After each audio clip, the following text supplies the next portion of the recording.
We must know that the larger part of the world is not insured, and in the 100 poorest countries only up to 5% have insurance. And how can we help them? Of course, it's not the typical way of insurance, give me all your money and I insure you. But there is a huge number of people who are economically active, a kiosk owner, a person owning a fruit stand, and they have a daily income of a few dollars. And with micro-insurance solutions, with only, for example, $1 a week, they can get health insurance for the whole family.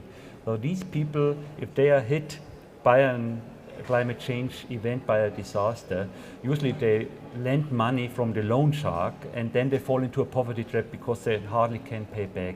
If they buy micro-insurance, very cheap insurance, which help them to overcome a crisis or a shock, then the economic concept of the family can survive and can sustain.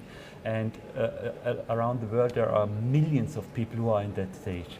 Yeah, I mean, I think the key word is obviously micro in this context. And these are people, as you say, who don't even know about the concept of insurance.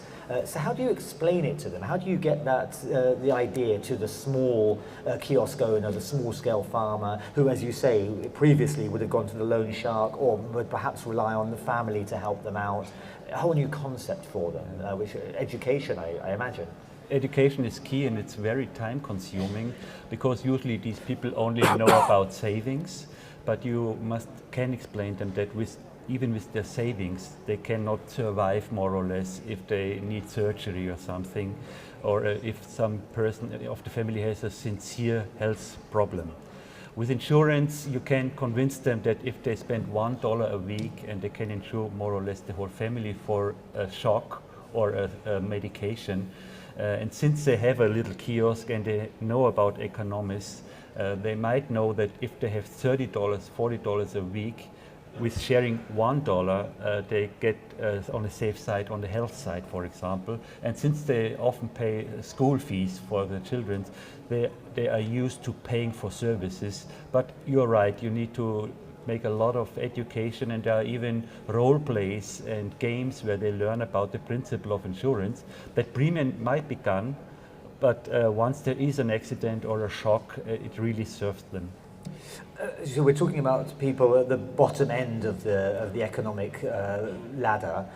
There's not a great deal of money to be made out of these people, presumably. I mean, are the big insurance companies, going to want to get involved and invest in these kind of micro insurance schemes?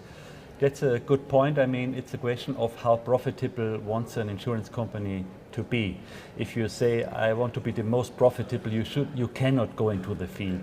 But microinsurance can be economically sustainable, can get you profits, if only little profits, and it in the starting phase needs subsidies.